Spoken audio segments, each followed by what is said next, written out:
ఇంకో వీడియో కూడా ఉంది పిసిఆర్, అది కూడా ప్లే చేయండి. ఇంకొక సోషల్ మీడియా ఇన్ఫ్లుయెన్సర్ కూడా రియాక్ట్ అయ్యారు, ఆ వీడియో ప్లే చేయండి. ఛానల్లో కొంతమంది ప్రముఖులు కూర్చొని మాట్లాడుతున్నారండి.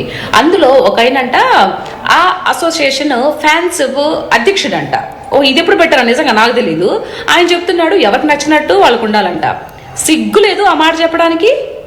అంటే 2 పేలికలు వేసుకుని తిరగొచ్చు, ఇబ్బంది లేదు. మరి అదే 2 పేలికలు మరి ఇంట్లో పూజ గదిలో కూడా ఎందుకు తిరగరు? బయటకు వచ్చేటప్పుడు ఎందుకు వేసుకోరారు? సిగ్గనా? అంటే 4 గోడల మధ్య నువ్వు స్విమ్మింగ్ పూల్ అలాంటప్పుడు అలాగే ఉండాలి కదా, బయటకు ఎందుకు దాన్ని పెట్టడము? నేను చూసి ఏం నేర్చుకోవాలి? బయటకు వచ్చేటప్పుడు వెనకంతా ఈ పంత కనిపించుకుంటూ ముందరంతా కనిపించుకుంటూ జబ్బల దాకా జాకెట్ లేకుండా ఈ సమాజానికి ఏం మెసేజ్ ఇస్తున్నావు నువ్వు? ఇంత జరిగినా కూడా మళ్ళీ సేమ్ అగైన్ ఏ ఫోటోలు తీసి మళ్ళీ ఎందుకు నెట్టింట్లో పెట్టి ఆన్లైన్ చూడాలనే కన్నా పెద్ద ఫ్లెక్సీ కట్టి హైదరాబాద్ నడిబొడ్డులో పెట్టచ్చు కదా. ఇంకా చూస్తారు ఎయిర్పోర్ట్లో అక్కడ పెద్ద ఫ్లెక్సీ వేసి పెడితే చాలా బాగుంటుంది. తను ఎవరు అంటున్నారు? ఎవరి గురించి అంటున్నారు? తను బహుశా నా గురించి అయి ఉండొచ్చు.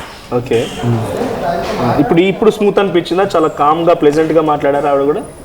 ఆడవాళ్ళు చూస్తే సంతోషం అనిపించింది కదా. అవును. ఇప్పుడు అక్కడ మాట్లాడుతుంది ఒక స్త్రీయే, ఒక మహిళనే. అవును. ఇప్పుడు సంతోషం అనిపించిందా? అది ఆవిడ స్వభావం చెప్పింది. ఆడవాళ్ళకి ఆడవాళ్ళ శత్రువులు నిరూపిస్తున్నారు. మీరు గమనించారో లేదో, ఆమె రోడ్డు మీద ఎక్కడ కూడా రాలేదండి. మీరు నిజంగా కూడా పర్మిషన్ ఇప్పిస్తే పెద్ద ఫ్లెక్సీ కూడా మేము పెట్టిస్తాము. మేము అందుకు కూడా రెడీగా ఉన్నాం. ఏం ఫ్లెక్సీ పెట్టిస్తారు? ఆమె బయట పెద్ద ఫ్లెక్సీ పెట్టించమన్నారు కదా అనసూయ గారిది. ఖచ్చితంగా పర్మిషన్ లేకనే పెట్టి దినాలు చేస్తారా? మహిళలను అవమానించే పదము మాట్లాడొద్దు మనోజ్ గారు ప్లీజ్.